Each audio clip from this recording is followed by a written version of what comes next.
सदगुरु कबीर साहब जी एक मानवतावादी संत हुए थे और उन्होंने विशेष भाईचारे की बात कही। ये नहीं कहा उन्होंने कि भाई रे कोई धन से बड़ा होता है या कोई शरीर से बड़ा होता है या कोई पद से बड़ा होता है या कोई पद से बड़ा होता है, प्रतिष्ठा से बड़ा होता है। उन्होंने कहा तो क्या कहा कि मानव तेरा गुण बड़ा, मासन आवे काज, आड़न होते आवरण, तो चान बाजन बाज। और सदगुरु कबीर के साथ साथ और किसी कवि ने कहा है, हाथिनी के दांतन के खिलौना भांति भांति के बने, सिंह की खाल से शीश पर चढ़ाई है, पशुन की खाल सो किसान हूं कमाए खाए, बकरा की खाल तो समाज में बजाई है, सावर की खाल को सिपाही ने को सिक्का बने, मृगा की खाल तपसी के मन भाई है, और गेड़े की खाल को सहारो लेत सूरमा, प्रजा मानव की खाल कछु काम नहीं। इसलिए जारे दे भस्म हो जाई और गाड़े फिर मिट्टी खाई, और सीकर स्वान काग को भोजन ताकि यह पढ़ाई। कोई शरीर से बड़ा नहीं होता है, कोई पद प्रतिष्ठा से बड़ा नहीं होता है। सदगुरु कहते हैं मानस तेरा गुण बड़ा। और वो गुण कौन सा? वो कल हमने निवेदन किया था, महात्मा जी ने अपने परिवार के रूप में अपने गुणों की बात बताई कि मेरा ये परिवार है, सत्यम माता पिता ज्ञानम धर्मो भ्राता दया सका, शांति पत्नी क्षमा पुत्रो सड़े ते मम बांधवा। जो जिन भाई बहनों के अंदर में कोई गुण है, कोई कला है, तब तो वो इंसान है। लेकिन हमारी जो परंपराएं रूढ़िवाद ऐसे बन चुके हैं कि वो मानव की कीमत नहीं, गुणों की कीमत नहीं, विशेष भाई लोग यानी जाति व्यवस्था के हिसाब से या पद प्रतिष्ठा के हिसाब से या रूप सौंदर्य के हिसाब से व्यक्ति की तुलना करते हैं। और सदगुरु कबीर कहते हैं ये कुछ नहीं है, ये सब कुछ नहीं है। नहीं ठीक है, तुम्हारे पास में कोई पद है उसका पालन करिए, क्योंकि जिस पाठ को जो भाई खेलते हैं वही पाठ उनका सराहनीय होता है, और जिनका पाठ बिगड़ जाता है तो रामलीला है रही, कहीं रामलीला हो रही थी और उसमें जो हनुमान जी को कोई पाठ खेलता था उस लड़का को बुखार आ गया। उसने सोचा कि चलो हम को और देख लावे, यहाँ थोड़ा सा काम है हनुमान जी। तो इस सेठ जी एक जलेबी बना रहे मोटे तगड़े से, मान जाए कि कहीं भैया एक थोड़ा सा 5 मिनट को काम है, अगर तुम हमारे काम आ जाओ तो हमारा काम हो जाएगा। सेठ ने कहा भैया मैंने तो कभी तमाशा भी नहीं देखा है, मैंने तो जलेबी बनाई है शुरू से। अरे के यार 2 मिनट का काम है, हम बता देंगे, और तुमने मोटे तगड़े हो जमेंगे अच्छे। तो बताते हैं, कह दिया कि चल ठीक है।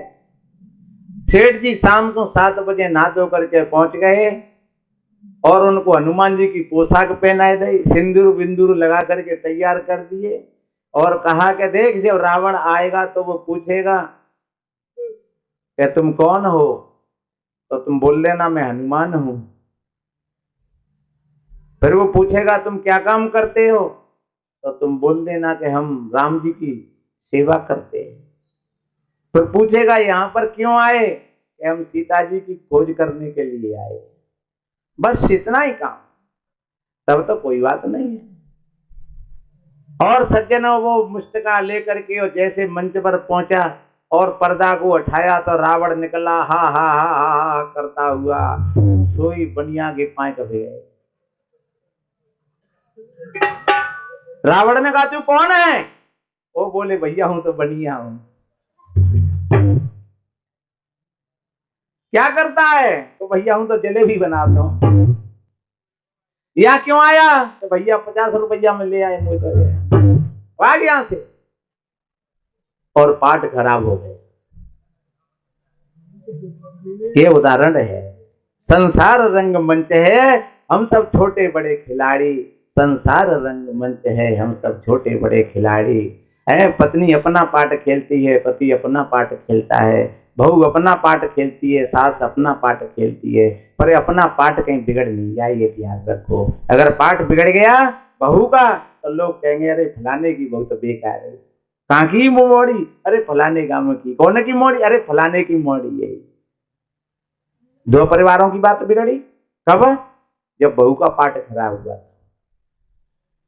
इसलिए चाहे बहू हो, चाहे बेटा हो, चाहे सास हो, सज्जन हो, जो अपने पार्ट को ठीक संभल करके खेलते हैं, चाहे पिता हो, पुत्र हो, मित्र हो, गुरु हो, शिष्य हो, जो अपने पार्ट को बढ़िया खेलते हैं सज्जनों, उनका खेल सही बन जाता है। और ध्यान रखो ये भी खेल ही है, हम लोग खेले ही कर रहे हैं, पर एक खेल तो वो होता है कि जीवन भर खेलते खेलते और बाद में सारा खेल समाप्त हो जाता है और सारी गाड़ी घाटे में चली जाती है। और एक खेल वो होता है कि जीवन भर खेल खेलते खेलते और अपने खेल को समेट करके और अपने आप में संतुष्ट होकर के, शांत होकर के, और पीछे के लिए एक निशानी रह जाती है। जैसे कबीर अपना खेल खेल गए, बुद्ध अपना खेल खेल गए, है महावीर अपना खेल खेल गए, ये सब अपना अपना खेल, और हम और आप भी अपना अपना खेल खेल रहे हैं। तो ऐसा खेल खेलो कि जिससे कबीर की वो साखी याद आ जाए कि कबीर जब हम पैदा भये,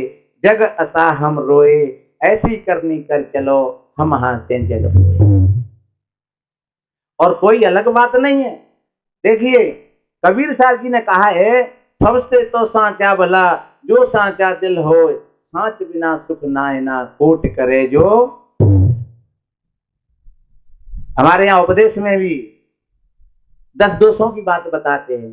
तन के, मन के, वचन के जो दोष हैं, गाली देना, झूठ बोलना, चुगली निंदा करना, क्रोध करना, ईर्षा करना, नाना तरह की मानंदियों में फंसना, छल कपट करना। मन के दोष ईर्षा, क्रोध, मान, छल कपट। शरीर के दोष चोरी, हिंसा, व्यभिचार। मन के वाणी के दोष गाली, निंदा, झूठ। और तथागत बुद्ध ने भी यही कहा है। देखिए ध्यान करिए, प्रथम सिद्धि का भजन नहीं है ये। जिसने अपने जीवन चरित्र को बढ़िया साध लिया, इन चीजों को साध लिया, उसकी साधना बन गई। तथागत बुद्ध ने कहा है, पाणात पादाम वेरमणि शिक्षा पदम समाधिया। ये पहला सूत्र है उनका कि किसी भी प्राणी को कभी नहीं सताना चाहिए। तन से, मन से, वचन से अहिंसा धर्म का पालन करना चाहिए। किसी प्राणी को अगर सताओगे, जैसे राजा दशरथ के बाण से श्रवण कुमार की हत्या भई और उनके माता पिता रो रो करके मर गए, तो राजा दशरथ को भी रो रो करके मरना पड़ा। जैसे उस मित्र ने अपने भाई को जहर दे दिया था, तो उसको भी उसी तरीका से और मृत्यु मिली, उसको भी मरना पड़ा। तो इस तरीका से मेरे बहन भाइयों, किसी भी प्राणी को मत सताइए। पाणात पादाम वेरमणि शिक्षा पदम समाध्याम, अदन्न दाना वेरमणि शिक्षा पदम समाध्याम। कभी झूठ नहीं बोलना चाहिए। अगर झूठ बोलोगे, सतगुरु कबीर साहब जी ने कहा है कि सांच बराबर तपो नहीं और झूठ बराबर पाप, जाके हृदय सांच है ताके हृदय आप। कितनी सरल सी बात है। सांच बराबर तप नहीं, झूठ बराबर पाप। कितनी बढ़िया बात है, अच्छी। हमेशा सत्यता का व्यवहार करिए। वाणी से सत्य उच्चारण करिए, अच्छी मीठी हो, दूसरे के हित की हो, ऐसी वाणी बोलिए मन का आपा खोए, और न को शीतल करे आपो शीतल हो। तो इस वाणी से कभी मिथ्या उच्चारण न करें, ऐसे शब्द न बोलें कि दूसरे लोगों को आहत पहुंचे, दूसरे लोगों में उत्तेजना पैदा हो जाए। शब्द संभाल के बोलिए, शब्द के हाथ ने पांव, एक शब्द औषध करे, एक शब्द करे। अदन्न दाना वेरमणि शिक्षा पदम समाध्याम, काम एक चू मिथ्याचारा वेरमणि शिक्षा पदम समाध्याम। यानी काम, हालांकि काम बुरा नहीं है, ये ध्यान रखो। ये सृष्टि का नियम है, ये मनुष्य के ही अंदर नहीं है। पशु पक्षी जीव जंतु कीट पतंगा ये सब के अंदर में है और इसी से ये सृष्टि का विकास है, सृजन है। लेकिन मैंने जो बात पहले कही कि जो आंख में काजल लगा होता है वो आंख सुंदर लगती है, जब वही काजल जब गलपटे पर लग जाता है तो लोग कहते हैं मुंह काला हो गया। काजल गलत नहीं था, आंख गलत नहीं थी, लेकिन उसका उपयोग गलत हो गया। इसलिए हमारे जीवन में जो काम शक्ति है ये जीवन का सौंदर्य है, पर जब इसका रूप बिगड़ जाता है तब फिर क्या दशा हो जाती है, फिर वही दशा हो जाती है। इसलिए सभी बहन बेटियों को जो एक संस्कृति के हिसाब से हर पुरुष के लिए एक स्त्री है और हर पुरुष के लिए एक स्त्री और हर स्त्री के लिए एक पुरुष, और ध्यान रखो मसाला भी उतना ही है दोनों के पास में, ये प्रकृति का सिस्टम है, उतना ही सौदा है। अगर कहीं स्त्री जाकर के भटकती है तो उसका पुरुष फिर कहीं दूसरी जगह जाकर के भटकेगा, अगर पुरुष कहीं इसे अनाचार को करता है तो फिर उसकी स्त्री फिर कहीं दूसरी जगह जाकर के वो अनाचार की तरफ जाएगी। और जब दोनों का सामंजस्य है बस उसका बढ़िया रूप बन गया, और संयम के साथ 1 2 3 अपने संतान पैदा हुए और बढ़िया सदाचार के साथ जो जीवन जीते हैं तो समझ लो कि वो काम का एक सुंदर रूप हो। काम एक सृष्टि का सृजन है, काम एक चेहरा का सौंदर्य है, काम एक शक्ति है भीतर। लेकिन जब उसको अनुशासन के साथ नियमों के साथ उसका उपयोग किया जाता है तो जीवन की सुंदरता भी बनी रहती है और सृष्टि का भी पूरा काम हो जाता है और अपना पाठ पूरा हो जाता है। पर मिथ्याचार, मिथ्या में नहीं, अगर मिथ्या अगर इसका उपयोग किया तो समझ लो कि फिर वो पापी हो गया, दोषी हो गया। चौथा सूत्र है मूसा पादा बेरबड़ी शिक्षा पदम समाधि, यानी चोरी करना। कभी भी चाहे किसी की कोई भी चीज कहीं पर पड़ी हो, अगर हमने बिना पूछे उठाई ली तो वो चोरी हो गई। और पांचवी चीज सुरा मेर मज पदस्थना बेरमड़ी शिक्षा पदम समाधि, किसी प्रकार का नशा, बीड़ी सिगरेट तंबाकू गुटखा गोंड मोहर अंडा मांस शराब इत्यादि, अगर आपने इतने काम कर लिए तो आपने समझ लो कि आपने ये बुद्ध की ये 5 प्रतिज्ञाओं को धारण, और यही सदगुरु कबीर की है। और फिर मैं कहां तक प्रमाण दूं, यही बात पतंजलि ने भी बताई है योग में सारी की सारी, यही पूरी की पूरी बात बताई है। तपे शौच संतोष स्वाध्याय श्रवण दानान्य नियमा है, अहिंसा सत्यास्ते ब्रह्मचर्य परग्रह संयम, ये संयम और नियम कह करके 5 संयम और 5 नियम जो ठीक तरीका से भाई बहन इनको समझ लेते हैं और साध लेते हैं, और ये एकाएक ही बड़ी देर में समझ में आते हैं। हम बार बार सत्संग सुनेंगे, बार बार संतों के सानिध्य में जाएंगे, बार बार ये चीजें हमारे भीतर में प्रकट होंगी तो हम बार बार पूछेंगे, तब ये सारी चीज हमारी समझ में आती है। और ये भाईचारा, जब इन सारी चीजों को हमने साध लिया तो समझ लो कि आपका भाईचारा बढ़िया अच्छा बनेगा, फिर आप एक मनुष्य को मनुष्य के रूप में देख पाओगे। फिर ये नहीं कहेंगे, एक बार की बात बताएं, एक लड़का हमारे साथ में था, बड़ा अच्छा गाता था पहले। एक भैया ने पूछा, महाराज जी कौन को बच्चा है? हमने कही तुमने कौन को दिख रहे है? ये भेड़ बकरिया को दिख रहे है कि गैया भैंस को दिख रहे है? कौन को है? बोले नहीं सो तो आदमी को है। पर महाराज ये पूछ रहे हैं कौन दूध है? हम कहते दूध तो एक ही होता है, सफेद ही होता है, चाहे काली गैया को होए चाहे सफेद गैया को होए और चाहे पीली गैया को हो। अगर 3 गैयाओं का दूध काली सफेद और पीली तीनों का दूध निकाल करके धर दिया जाए फिर शायद आप छांट नहीं कर पाएंगे कि कौन सी गैया को दूध हो, काली को है कि पीली को है। काली पीरी दूध कर गाई और ताकर दूध देव पे लग जाए, कबीर जी ने कहा है। उसके दूध में कोई फर्क नहीं होता है, दूध सफेद ही होता है। फिर कहा तो जाति नहीं, जाति का अर्थ ही ये जन्म से है। तो सदगुरु कबीर कहते हैं कि सबका जन्म एक ही हिसाब से हुआ है। एक पद है, चलो मैं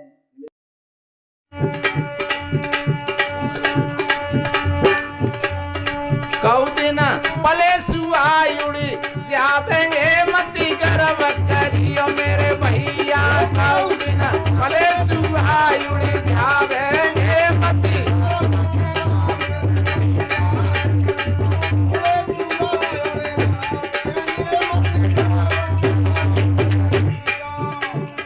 कोई मती गर्व करियो बेटनी पे, कोई मती गर्व करियो बेटनी पे। क्यों? एक कहू दिन पूत पड़ोसी है जाएंगे मती गर्व करो मेरे भैया। कहू दिन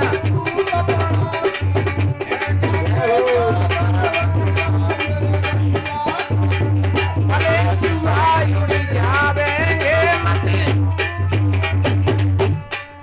ये मत सोच लियो कि 4 बेटाएं मेरे चटनी सी बटवाए देंगे। और अगर तुम्हारे चित्त में जी अहंकार हो गया तो कब और की तो बटे चाहे नहीं बटे पर क्या ही जरूर बटे देंगे। जब 4 होने के भी आ जाएंगे और बहू आ जाएंगी और वे मोटरसाइकिल से धूम कर चले आवेंगे, भीतर चले जाएंगे। फिर डुकैया कहते हैं देख ले डोकरा, अब ना जी बात करते ही मनते। अब तो जिनकी बुई मई हो है।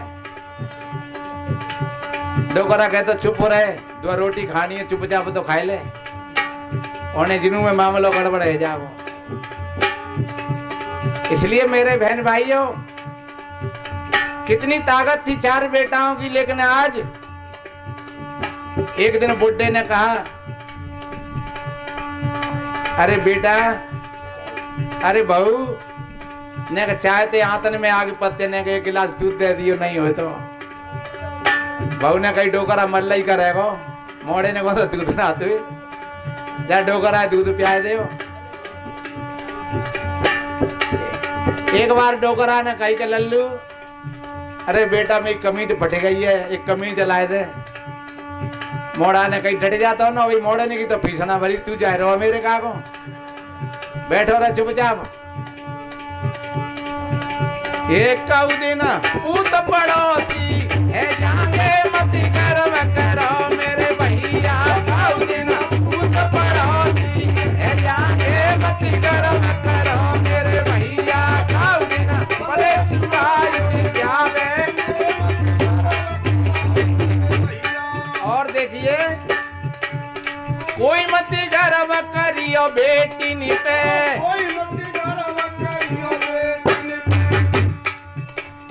उसको बढ़िया शिक्षा दिलाना, पढ़ाना, संस्कार देना। लेकिन जब शादी हो जाए तो फिर कह देना बेटा अब तेरा घर है, तू संभाले अपने घर को।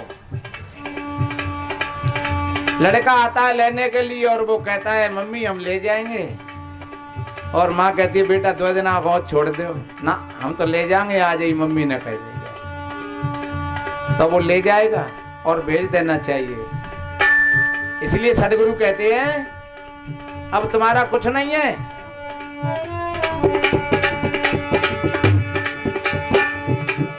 कोई मत गर्व करियो बेटी पे। कऊ दिन संग जमाई ले जाएंगे मत गर्व करो मेरे भैया। कऊ दिन संग जमाई ले जाएंगे मत गर्व करियो मेरे भैया। कऊ दिन अरे सुहाई।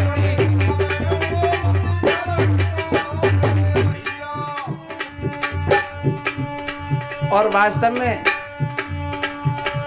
कल जो साध्वी किरण ने भजन सुनाया था, जो माँ उपदेश दे रही है अपनी बेटी को, ओ मोरी लाड़ो धीरज धारो, तुम गाओ पिया को हाथ, आशीर्वाद हमारो बेटी, तुम जाओ पिया के साथ। कितना बढ़िया उपदेश है माँ का।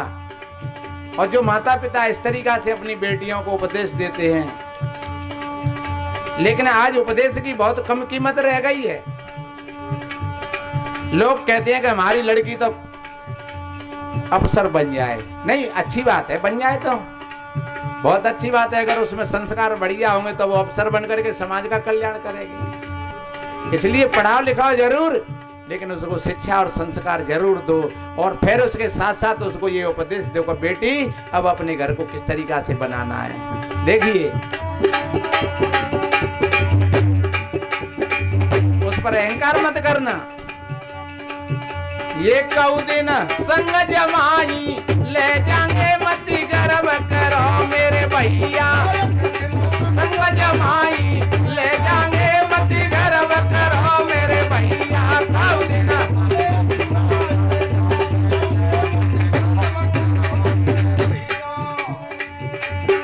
कोई मती गर्व करियो यातन पे, कोई मती गर्व करियो यातन पे। क्यों? एक कहू दिन अग्नि में जली जाओगे मती गर्व करो मेरे भैया। कहू दिन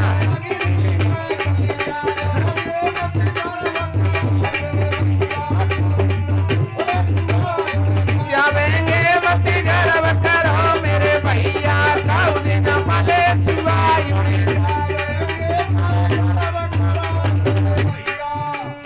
कोई मत गर्व करियो या धन पे,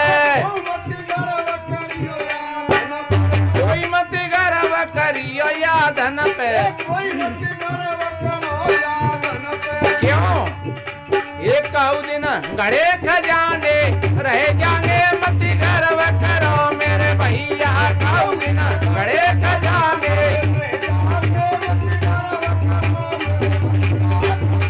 भले सुवाई उड़ी जावेंगे मती।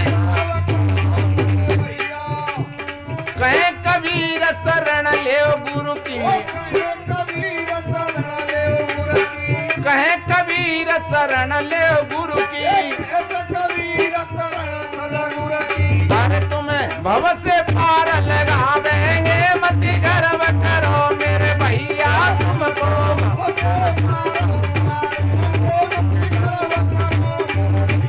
कहू दिन भले सुवाई के जावेंगे मती।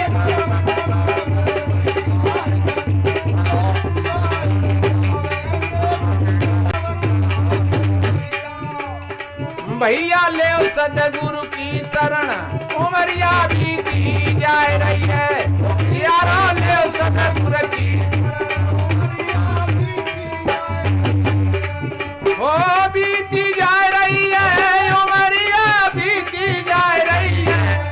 यारा ले सदगुरु की शरण ओ भैया ले सदगुरु की शरण उमरिया। इसलिए मेरे बहन भाइयों आज का कार्यक्रम यहाँ अब समापन की ओर है और हमने निवेदन किया। और वास्तव में ये भ्रम है, ये अंधविश्वास है, धोखा है। इस सारे धर्म को विग्रचना को तोड़ करके हम एक बढ़िया इंसान बने, अच्छे एक सत्य को जीवन में धारण करें। जीवन में आनंद आएगा, जीवन अच्छा बनेगा, सुंदर बनेगा। हम धन्यवाद देते हैं भाई रामदीन जी को और उनके परिवार को और उनके मित्रों को और सभी ग्रामवासियों को। सबने बड़ी अच्छी श्रद्धा से संतों की वाणियों को श्रवण किया और सभी बाहर से जो अतिथि और मेहमान आए सभी ने यहाँ बड़ा अच्छा संतों की वाणियों को श्रवण करके और जीवन का आनंद लिया। वक्त आएगा तो फिर कभी। संतों का तो यही भाव होता है, सर्वे भवन्तु सुखिनः सर्वे सन्तु निरामया सर्वे भद्राणि पश्यन्तु मा कश्चित् दुख भाग भवे। सभी के जीवन में आनंद हो, सभी का कल्याण हो। इन्हीं शुभ मंगल कामनाओं के साथ बोलिए श्री सद्गुरुदेव। सभी प्रिय बैठे रहो। साहिब।